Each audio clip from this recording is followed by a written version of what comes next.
നാളെ പെരുന്നാളാണ്, നമ്മളിന്ന് ഡ്രസ്സ് എടുക്കാൻ പോവാം. പെരുന്നാളിന് പിറണ്ടപ്പോഴാണ് ആലോചിച്ചത്, അയ്യോ പഠിച്ചതിന് പെരുന്നാൾ കൂടെ എടുക്കാൻ മറന്നല്ലോ എന്ന്. കണ്ടു ഇഷ്ടപ്പെട്ടു, അങ്ങ് എടുത്തു. ഈ ഡ്രസ്സല്ലേ, വേറെ ഡ്രസ്സാണ്. അങ്ങനെ പെരുന്നാൾ കൂടെയൊക്കെ പാക്ക് ചെയ്തിട്ട് നമ്മൾ ബീഫ് വാങ്ങിക്കാൻ വേണ്ടിയിട്ട് പോയേ. കടലിലൊക്കെ നല്ല തിരക്കായിരുന്നു. കുറച്ചധികം നേരം നിന്നിട്ടാണ് നമുക്ക് ബീഫ് കയ്യിൽ കിട്ടിയത്.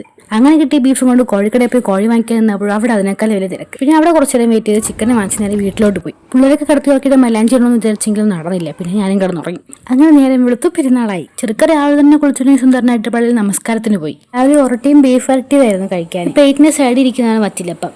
പിന്നെ ഇത് ചവ്വരി പായസം. പിന്നെ ഇത് ഒറ്റപ്പനിയ.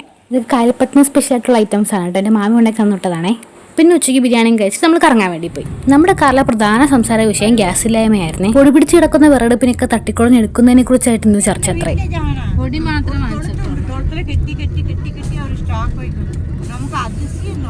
ഇപ്പൊ ഇവര് പറഞ്ഞുകൊണ്ടിരിക്കുന്നത് മരപ്പൊടി കൊണ്ട് കത്തിച്ചുകൊണ്ടിരുന്ന ഒരു അടുപ്പിനെ കുറിച്ചായിരുന്നേ. ഞാൻ ആദ്യമായിട്ടാണ് അതിനെ കുറിച്ച് കേൾക്കുന്നത്. അങ്ങനെ നമ്മൾ സ്പോട്ടിൽ റീച്ച് ആയിട്ടുണ്ട്. ഇനി ബാക്കി വിശേഷങ്ങളൊക്കെ അടുത്ത വീഡിയോയിൽ കാണാം. സബ്സ്ക്രൈബ് ചെയ്യാൻ മറക്കല്ലേ. വീഡിയോ ഇഷ്ടമാണെങ്കിൽ ലൈക്ക് ചെയ്യാൻ മറക്കല്ലേ.